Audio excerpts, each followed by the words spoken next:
Welcome back to Brass Tacks. जी Zaid, fall of Kabul. जी, और फॉल ऑफ काबुल के जैसे हमने पहले जिक्र किया कि हाल ये था 92 में कि जब मसूद ने काबुल कैप्चर कर लिया, he became the defence minister. तो हाल उस वक्त काबुल में ये था कि आप अगर टैक्सी में बैठते थे तो टैक्सी वाला आपको दूसरे ग्रुप के आगे फरोख्त कर देता था. यानी इतनी वो इस वजह से कि वो देखता था कि साहब अगर ये मसूद का आदमी है तो इसको हिज़्ब वहदत को बेच दिया जाए, हिज़्ब वहदत का आदमी है तो दोस्तम को बेच दिया जाए. सब अपना फ़ायदा सब बना रहे थे. Kabul was in a chaos और हिकमत यार was rocketing from outside. That was the time again when Pakistan's foreign policy towards Afghanistan was in a chaos. क्योंकि इनकी सारी कैलकुलेशन ये थी कि हिकमत यार ने काबुल कैप्चर करना है. ना इनकी कोई इन्वेस्टमेंट थी हिज़्ब वहदत पे, ना इनकी कोई इन्वेस्टमेंट थी दोस्तम पे, ना इनकी कोई इन्वेस्टमेंट थी मसूद पे. डिस्पाइट द फैक्ट कि 90 और 91 में डेस्परेट अटेम्प्ट्स की गई थी मसूद को पाकिस्तान की तरफ लाने के लिए.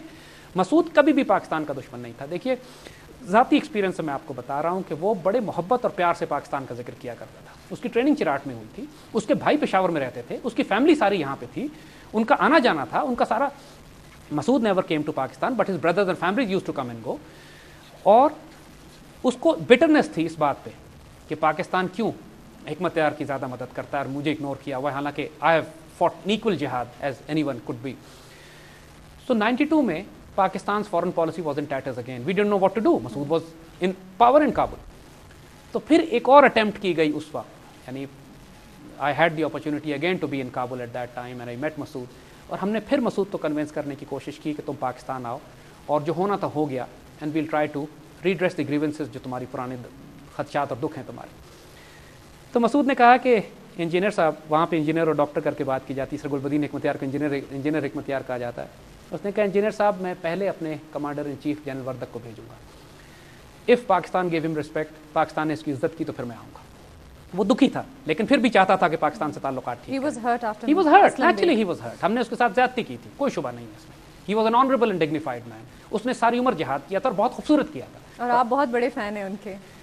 You see, being a Pakistani, we were friends with all of them. Hikmat Yar was a good friend of ours. Siyaf was a good friend of mine. Masood was a good friend. Rabbani used to come and stay in our houses. यानी वो हमारा अच्छा दोस्त थी. ये सब हमारे दोस्त. हम साइड्स नहीं लेते थे पाकिस्तानी होने के नाते. मसूद ने जनरल वर्दक को भेजा Pakistan. Wardak came to Pakistan and he was very well treated. उसकी इज्जत की. Which year was this in? This is 92. 92. Yes. And he was respected. Wardak की इज्जत की गई. उसको पाकिस्तान ने बड़ा अच्छा ट्रीट किया and he was treated very well. But Wardak went back. And somehow invitation from Pakistan never went to call Masood. Is that strange? What happened? This is a secret. We don't know what happened. Lekin it is very obvious that the lobbies which were supporting Hikmat Yar at that time became very active and they sabotaged the entire plan. ये हमारा इतना बड़ा blunder था, इतनी बड़ी गलती थी पाकिस्तान की तारीख की कि हमने जनरल वर्दक की विजिट के बाद मसूद को इन्वाइट नहीं किया और हमने सारी इन्वेस्टमेंट इस पे लगा दी कि हिकमत यार को यहाँ से दाखिल किया जाए काबुल में. नतीजा ये हुआ कि ये शदीद लड़ाइयाँ जब इन दोनों की हो रही थी और स्टेलमेट था. मसूद बैठा हुआ था काबुल में, हिकमत यार साउथ में बैठा हुआ था और कोई एक दूसरे को फतह हासिल नहीं कर सकता था. पाकिस्तान प्रैक्टिकली मसूद को अबैंडन कर चुका था. And now that was the moment when we lost Masood completely. He became very angry. His support was completely and he was under pressure but he was holding out. इस मौके पे एक बड़ी अजीबोगरीब बात हुई. कंधार में कुछ लोकल अफगान उठे जिन्होंने अफगानिस्तान का उस वक्त हाल ये था कि इन फाइटिंग की वजह से पूरा अफगानिस्तान एक क्योटिक सिचुएशन में था. एक आप 100 कदम नहीं चल सकते थे जब तक आपको लूट ना लिया जाए, वहां पे अगवा ना कर लिया जाए, कुछ लॉलेसनेस का सुधार थे. इस लॉलेसनेस की वजह से कंधार की तरफ एक छोटा सा एक लोकल अफगान्स का एक ग्रुप उठा जिसने उस इलाके में अमन कायम किया. एक हाथ में क्लाशनकोफ पकड़ी, एक हाथ में कुरान पकड़ा और अपने आप को तालिबान का नाम दिया. ये कहा जाता है this is the rise of Taliban, the birth of Taliban. It happened during this period. ये कहा जाता है कि तालिबान को पाकिस्तान ने पैदा किया. इससे बड़ी हिमाकत की और बात कोई नहीं है.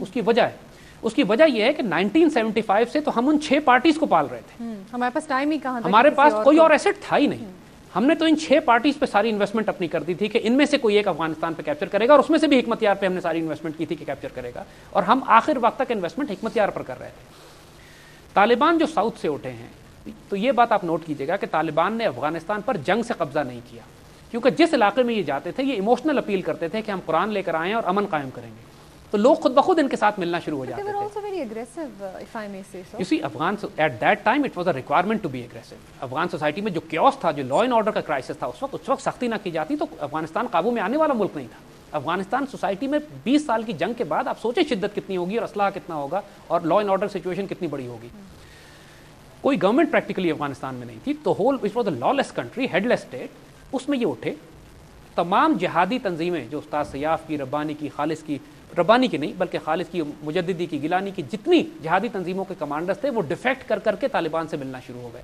That is why Taliban almost reached gates of Kabul without a fight. और इनकी फिजिकल प्रेजेंस उस वक्त उसी रीजन में थी जी. मैं अर्ज किया ना कि कंधार से निकलते निकलते वो पूरे अफगानिस्तान में फैलते गए, नीचे से होके और काबुल के दरवाजे तक पहुंच गए. हत्ता कि हिकमतियार को भी इन्होंने चैलेंज किया और हिकमतियार ने बगैर जंग के सरोबी खाली कर दिया. तालिबान की हिकमतियार से जंग नहीं हुई. तमाम जिहादी कमांडर्स जो पुराने सोवियत के खिलाफ लड़ रहे थे, जो बाद में वॉरलॉर्ड्स बन गए थे अपने अपने इलाकों में, वो तालिबान से मिल गए, आगे शामिल हो गए अपने असलहा और टैंकों और तोपों और गन्स के समेत. नतीजतन overnight Taliban became a very strong force. Mullah Umar was their commander. Why did Hekmatyar retreat without putting up a fight? Because Hekmatyar could not fight, मुकाबला कर नहीं सकता था. उस हिकमतियार के सारे बड़े बड़े कमांडर्स डिफेक्ट करके तालिबान से मिल चुके थे जाके. और तालिबान का राइज इतना फिनोमिनल था, इतना अजीब गरीब राइज था इनका कि कोई यकीन नहीं कर सकता था कि ये एक रैग टैग मलेशिया जो कंधार से उठी है और सिर्फ कुरान और इमोशनल अपील के ऊपर इन्होंने अमन कायम किया अपने इलाकों में. कोई शुबा नहीं. जितने लुटेरे थे, जितने भी रहजन थे, जितने भी लूटमार करने वाले डाकू थे, उनको उन्होंने फांसियां दी, सजाएं दी. लोगों ने कहा कि इन्होंने सख्ती की, लेकिन इन्होंने नतीजा ये किया कि they created अमनियत in peace in Afghanistan.